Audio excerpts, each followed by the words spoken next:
और भेजा था उसने आज का एक धर्मवीर ने आज के अखबार की कटिंग भेजी थी किसी ने, आज के अखबार की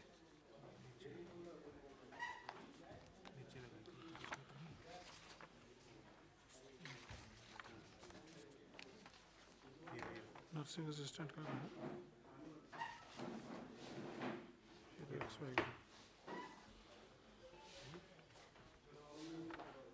नहीं फिर सुन, एक और है जो आज अभी भेजी थी सुबह मेरे पास अखबार की कटिंग, जिसके अंदर शादियाँ नहीं हो रही है, शादियाँ नहीं हो रही हैं। ठीक है, कर लें।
जय हिंद साथियों, सबसे पहले आपको और आपके परिवार को नए साल की बहुत बहुत मुबारकबाद। 2024 शुरू हुआ है, तो इस शुरुआत में सबसे पहले मैं हमारे देश के जो सैनिक हैं, बॉर्डर पे तैनात हैं, उन लोगों को नमन करता हूं, सलाम करता हूं। और साथ ही पिछले 2023 में 137 अलग अलग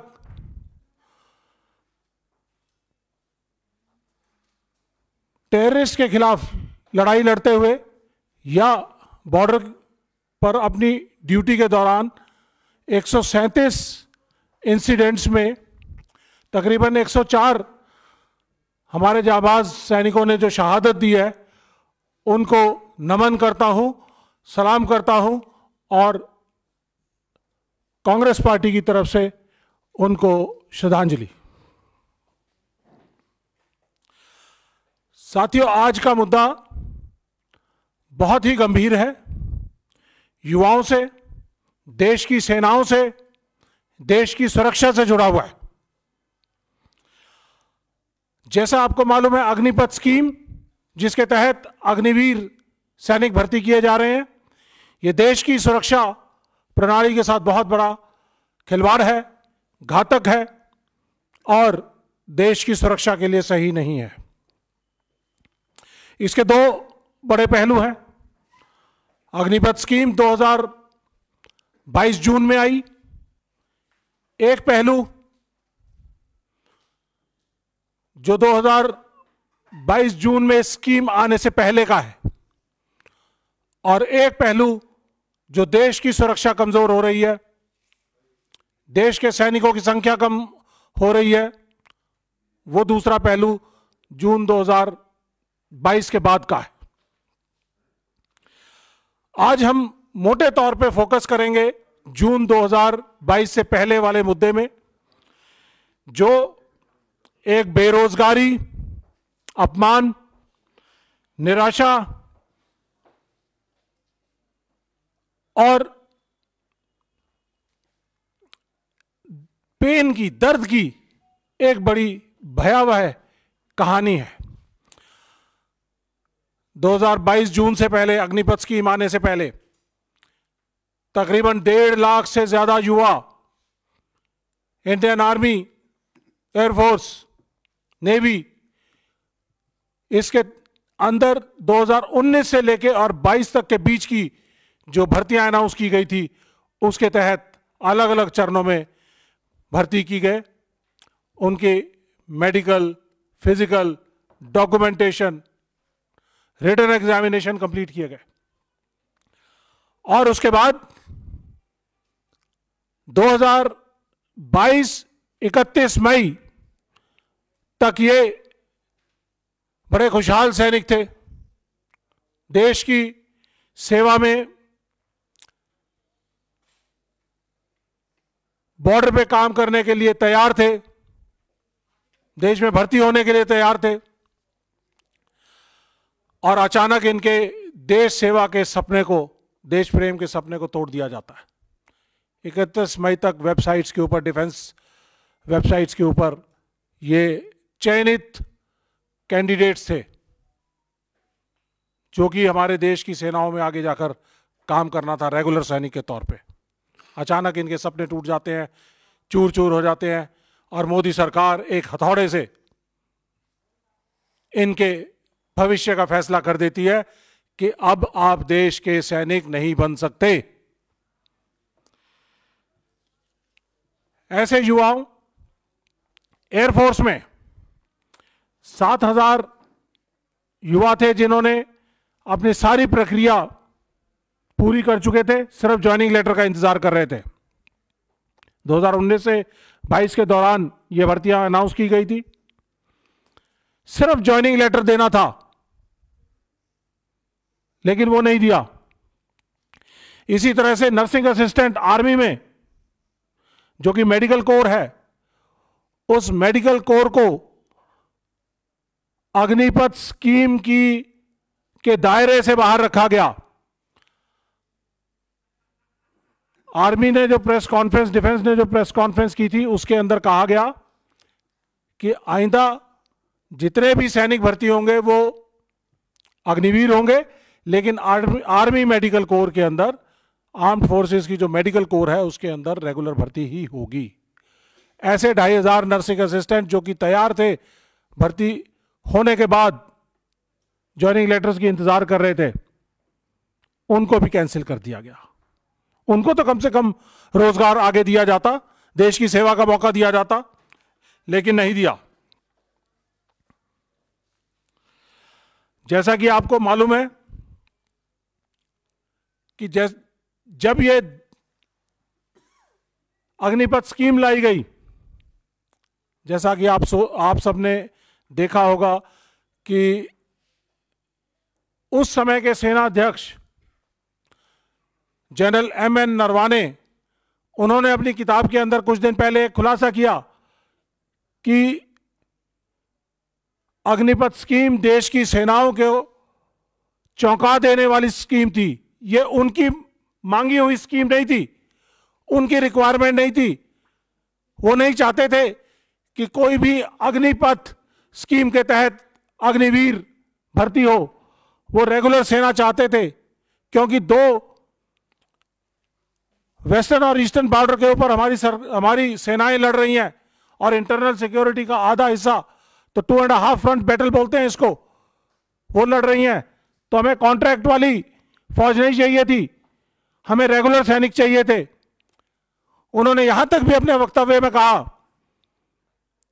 कि ये जो चौंका देने वाली स्कीम आई, उसके तहत सिर्फ 20,000 रुपए में अग्निवीर को भर्ती करने का प्रपोजल था, जिसे उन्होंने बहुत ही मशक्कत से लड़ झगड़ कर मोदी सरकार से 30,000 कराया। आपको मालूम होना चाहिए कि रेगुलर सैनिक जो है वो जब सेना में भर्ती होता है तो 45,000 से ज्यादा उसको तनख्वाह मिलती है और बहुत सारे बेनिफिट मिलते हैं। अग्निवीर को उससे महरूम रखा गया। लेकिन यहां पे मुद्दा, सबसे बड़ा मुद्दा यह है कि हमारे देश के बेरोजगार युवाओं को एक सपने से महरूम किया गया, देश सेवा के सपने से महरूम किया गया। चयनित होने के बाद भी 1.5 लाख से ज्यादा युवाओं को ज्वाइनिंग लेटर नहीं दिया गया। आर्मी में तकरीबन 97 भर्तियां की गई, 2019, 20, 21 में उन सबको रद्द कर दिया गया। और सबसे बड़ा काम यह किया कि जो आवेदक थे उनसे 250 रुपए पर फॉर्म लिया गया, और इस 250 रुपए फॉर्म के कलेक्ट करने के एवज में 50 लाख से ज्यादा बच्चों से तकरीबन 1 करोड़ 100 करोड़ से ज्यादा पैसा इकट्ठा किया गया। ये 100 करोड़ का भर्ती स्कैम है मोदी सरकार द्वारा। इसके जिम्मेदार कौन? देश की सुरक्षा को कमजोर करने का जिम्मेदार कौन? और आपको यह जानकर अचरज होगा कि हमारे देश के मीडिया ने इन बातों को नहीं उठाया। हमने आरटीआई के जरिए भी बहुत सारी इंफॉर्मेशन कलेक्ट की, और जब ये युवा चंपारण से, बिहार चंपारण जो कि गांधी जी के सत्याग्रह की भूमि है, वहां से चलकर जब ये दिल्ली पहुंचे, हमें भी मालूम चला कि 1100 किलोमीटर लंबी यात्रा करके ये बच्चे वहां से पहुंचे हैं, जो पिछले 2 साल से गुहार लगा रहे हैं कि हमें ज्वाइनिंग दी जाए, हमें बेरोजगारी नहीं चाहिए, हमें समाज में इज्जत चाहिए। क्योंकि जब ये वापस गांव में जाते हैं तो इनको झूठा सैनिक कहा जाता है, प्रताड़ना की जाती है कि तुम तो झूठ बोल रहे थे। तो इस शर्म से ये लोग तकलीफ खाकर सरकार से गुहार लगाते लगाते थक गए, तो इन्होंने चंपारण से 1100 किलोमीटर की यात्रा शुरू की, पैदल यात्रा। सलाम करते हैं इनकी यात्रा को, इनके जज्बे को कि ये सरकार के साथ लोहा ले रहे हैं, लड़ाई लड़ रहे हैं। हमें जब मालूम चला, हमारे नेता को, जननायक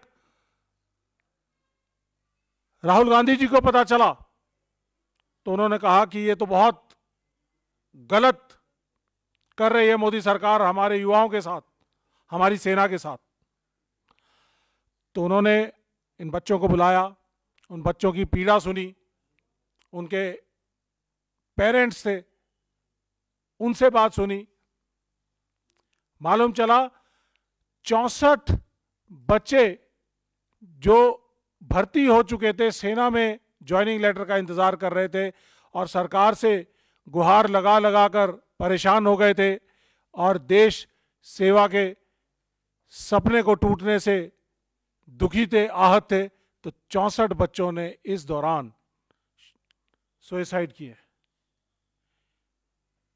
इन 64 बच्चों के सुसाइड का जिम्मेदार कौन? सवाल पूछते हैं हम मोदी सरकार से कि क्या ऐसी मजबूरी थी कि आपने अग्निपथ स्कीम लागू की? जब अग्निपथ स्कीम आप लागू कर रहे थे, इन बच्चों को उसके अंदर समायोजित करना चाहिए था, लेकिन नहीं किया। आपको इन जो भी आप स्कीम लाते हैं, प्रोस्पेक्टिव, आगे के आने वाले समय से लाते हैं, पायलट प्रोजेक्ट करके लाते हैं ना। आपने पायलट प्रोजेक्ट किया, देश की सेना को धोखा दिया, देश के युवाओं को धोखा दिया। देश की सेना को इसलिए धोखा दिया कि उनको मालूम ही नहीं था कि किस तरह से अग्निवीर या अग्निपथ स्कीम आ रही है, और महज 4 साल के लिए उनको देश के सैनिक बनाया जाएगा और उसके बाद उनको बेरोजगार कर दिया जाएगा। देश के युवाओं के सपने को तोड़ने का काम किया। कम से कम आप जो पहले से भर्तियां अनाउंस की गई थी, उन भर्तियों को तो पूरा करते। जब आपने उनकी भर्तियों की सभी प्रक्रिया को पूरा कर दिया था, तो इनको ज्वाइनिंग करा सकते थे। ज्वाइनिंग करानी जरूरी थी, लेकिन आपने ज्वाइनिंग नहीं दी। आपने एक तुगलकी फरमान जारी किया अग्निपथ स्कीम का, और उसके तहत 1.5 लाख से ज्यादा युवा बेरोजगार, 64 से ज्यादा युवाओं जिन्होंने खुदकुशी कर ली। देश की सुरक्षा और सेना का नुकसान तो अलग हुआ। हमने एक आरटीआई के जरिए सरकार से डेटा मांगा कि 2022 में कितने लोगों ने भर्तियां देखी और 2023 में कितने लोगों ने भर्तियां देखी। ये चौंका देने वाला डेटा है। ये आरटीआई,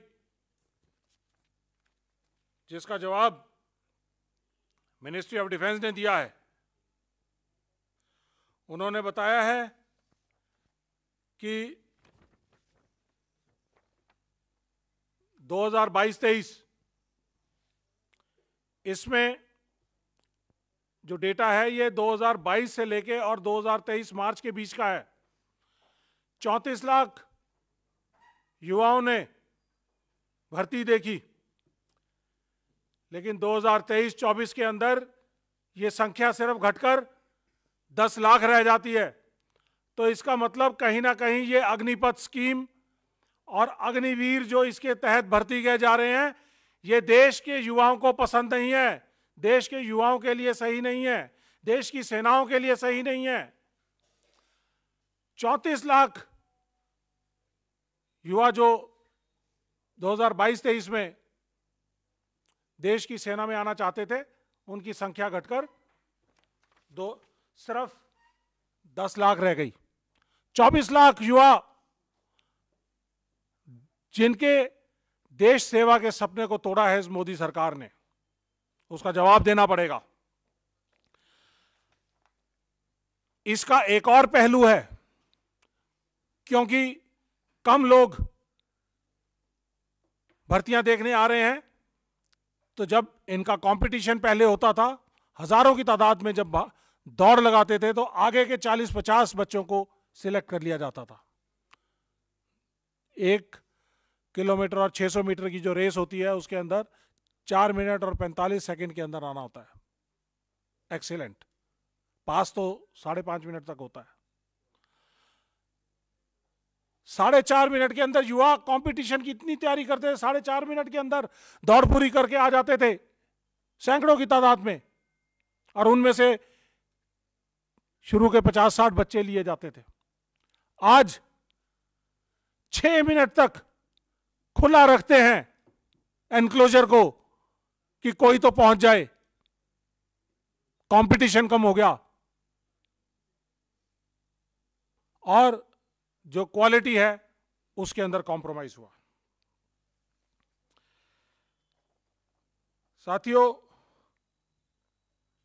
मैं जानना चाहूंगा कि मोदी सरकार अपनी सभी स्कीम्स को बहुत बढ़िया तरीके से, कि ये बहुत अच्छी है, कोई उज्ज्वला योजना है, कोई सेल्फी वाला कुछ योजना है, हर तरह की योजनाओं के लाभार्थियों की बात करते हैं। अग्निवीर के लाभार्थियों की बात क्यों नहीं करते? अग्निवीर स्कीम अगर इतनी बढ़िया देश के लिए है, तो इसके लाभार्थियों को देश के सामने क्यों नहीं लाते? जो अग्निवीर स्कीम आने की वजह से बेरोजगार रह गए, उन युवाओं से क्यों नहीं बात करते? उनको क्यों नहीं सामने लाते? या जो अग्निवीर भर्ती हो चुके हैं, उनको क्यों नहीं देश के सामने लाते? क्यों? क्योंकि उनको डर है कि अग्निवीर वो अगर सबके सामने आए तो इसकी बहुत सारी खामियां बताएंगे। वो ये भी बताएंगे कि देश की सेना के अंदर भेदभाव हो गया है। एक ही यूनिट में 2 अग्निवीर और रेगुलर सैनिक साथ साथ उठते बैठते हैं, काम करते हैं। अग्निवीर को उससे आधी तनख्वाह मिलती है, 21,000 रुपये तनख्वाह मिलती है। दिल्ली का जो मिनिमम वेज है वो 22,000 रुपये का है। इंडस्ट्रियल एक्ट के जरिए उनकी मिनिमम वेज डिफाइन होता है। और हमारे सैनिक जिसकी फंडामेंटल राइट्स को कर्ब कर दिया जाता है, आजादी बोलने की नहीं है, एक्सप्रेशन की नहीं है, बहुत सारे फंडामेंटल राइट्स कर्ब किए जाते हैं, उसको दिल्ली के मिनिमम वेज से कम दिया जाता है। कॉन्ट्रैक्ट का सैनिक देश को नहीं चाहिए। तो साथियों, मैं आपके जरिए मोदी सरकार से सवाल पूछना चाहूंगा। मैं कुछ एक दो चीजें और बताना चाहूंगा। ये बच्चे राजनाथ सिंह जी से मिले, ये फोटो है। राजनाथ सिंह जी ने इनको आश्वासन दिया कि आपकी ज्वाइनिंग जरूर होगी। यूपी चुनाव के दौरान मिले थे, आश्वासन दिया। ये चिट्ठी राजनाथ सिंह जी की है, आश्वासन की।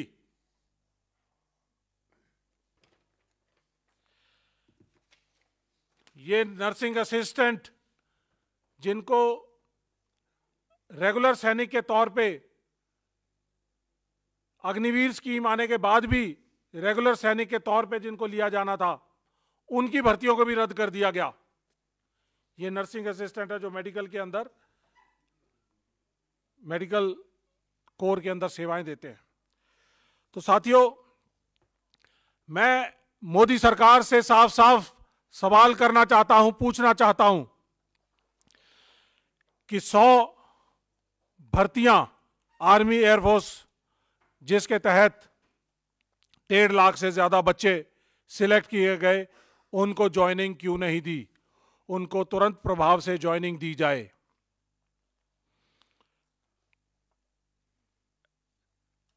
भर्ती फीस के नाम पे जो 100 करोड़ रुपए से ज्यादा का पैसा आपने इकट्ठा किया है, उसका देश को हिसाब दिया जाए कि ना तो भर्ती हुई, ना फॉर्म फी वापस हुई। बेरोजगारी, निराशा, अपमान साथ में मिला। मैं पूछना चाहूंगा कि 64 युवाओं के सुसाइड का जिम्मेदार कौन? और इनके जो परिवार टूटने का, परिवार को जो अपने पास पड़ोस से जो आत्मग्लानि और शर्म मिल रही है, उसका जिम्मेदार कौन?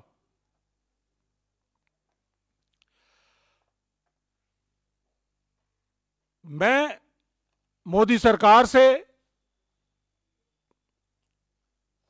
आपके जरिए रिक्वेस्ट करूंगा कि इन 1.5 लाख युवाओं को दर बदर भटकने ना दिया जाए, इनको सम्मान दिया जाए। इन्होंने सारी भर्ती प्रक्रियाओं को पूरा किया है। ये देश में रेगुलर सैनिक भर्ती होने लायक हैं, और इनको 1 साल पहले ही आपने भर्ती से महरूम किया है। इन सभी युवाओं को 1 या 1.5 साल का एज का रिलैक्सेशन देके इनको भर्ती किया जाए। ये मेरी मोदी सरकार से डिमांड है।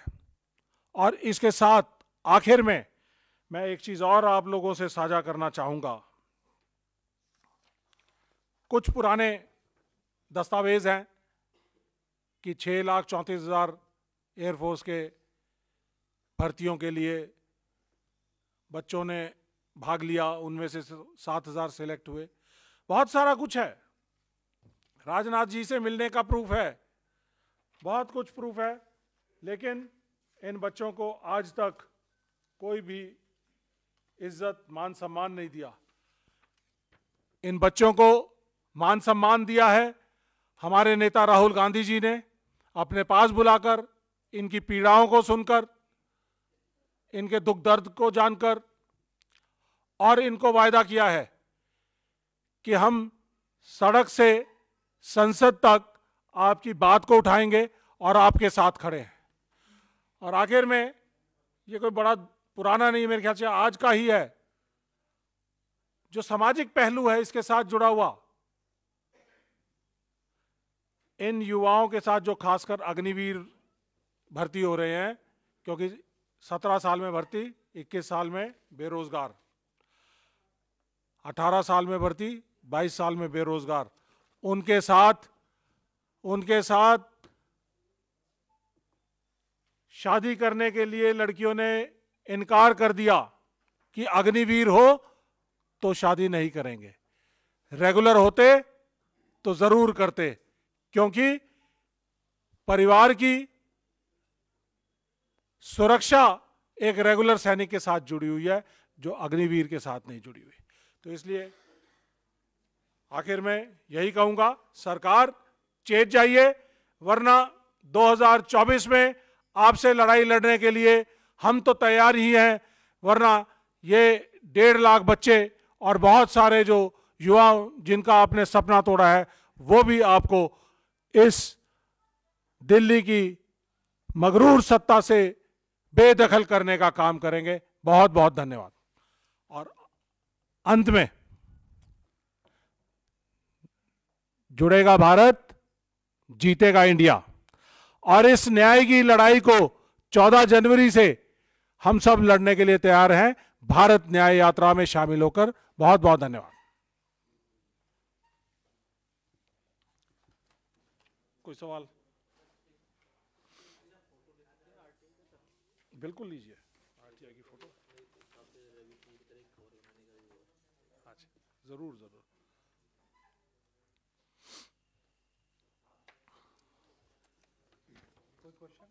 आप लोगों को ये भी जानना जरूरी है कि ये अलग अलग भर्तियों के अंदर जो सिलेक्टेड कैंडिडेट्स हैं उनकी लिस्ट है, जो 31 मई 2022 तक वेबसाइट्स के ऊपर थी अग्निपथ स्कीम आने के बाद, और अपडेटेड है, और 2022 में ये स्कीम आने के बाद इनको वेबसाइट से हटा दिया गया। कोई सवाल? सवाल ना होने का मतलब है कि आप एग्री करते हो इस सारी बात से।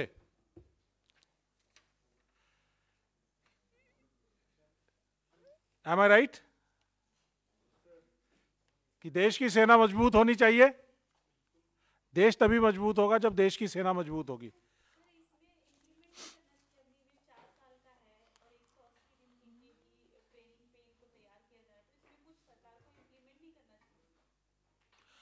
देखिए, इंप्लीमेंट सिर्फ एक ही चीज हो सकती है कि सभी को रेगुलर सैनिक बनाया जाए। देश की सुरक्षा तभी हो पाएगी। 4 साल का सैनिक, 6 महीने की ट्रेनिंग, 1/3 ट्रेंड सोल्जर और 4 साल में वापस आने वाला सोल्जर, वो देश की सुरक्षा नहीं कर सकता। और आपको ये जानकर हैरानी होगी कि देश में 6 महीने पहले पहला बैच अग्निवीर का आया। 6 अग्निवीर अभी तक जिनका देहांत हो चुका है, जिनमें से 2 शहीद हैं। शहीद मतलब 2 बॉर्डर पर लड़ते हुए शहादत पाई, और 4 ऐसे हैं जिन्होंने सुसाइड किया है। इतना ज्यादा सुसाइड का रेट फौज में कभी नहीं था, क्योंकि उनको मेंटली और फिजिकली ट्रेनिंग देके मजबूत बनाया जाता है। ऑल वेदर सोल्जर बनाने के लिए 6 से 7 साल लगते हैं हमें एक सोल्जर को तैयार करने के लिए। और आजकल टेक्नोलॉजी का ज़माना है, हमें आज से 5 या 6 साल बाद हमारी सेना की जो संख्या है वो 1/3 रह जाएगी। सेना में तकरीबन 1/4, बची हुई सेना में 1/4 से ज़्यादा अग्निवीर होंगे, और हमारे मिसाइल का बटन दबाने के लिए भी सही तरीके से हमारे पास ट्रेंड सोल्जर नहीं होगा। इक्विपमेंट को मेंटेन करने के लिए हमारे पास सही सोल्जर नहीं होगा। रेडार्स को, हेलीकॉप्टर्स को, रेडार्स को मेंटेन करने के लिए हमारे पास सोल्जर नहीं होगा। आपको ये जानकर हैरानी होगी कि जब एक जहाज या हेलीकॉप्टर को या एक टैंक को चलाया जाता है, उसको चलने से पहले उसकी इंस्पेक्शंस होती हैं। इसी तरह से मिसाइल्स को जब चलाया जाता है उससे पहले उनकी इंस्पेक्शंस होती हैं, और कम से कम 15 से 20 लोग अलग अलग इक्विपमेंट को पहले सर्टिफाई करते हैं, तभी वो चल सकता है, नहीं तो वो चल नहीं सकता। तो कौन सर्टिफाई करने के लिए ट्रेंड सोल्जर होगा, ये आपको सोचना है। Thank you.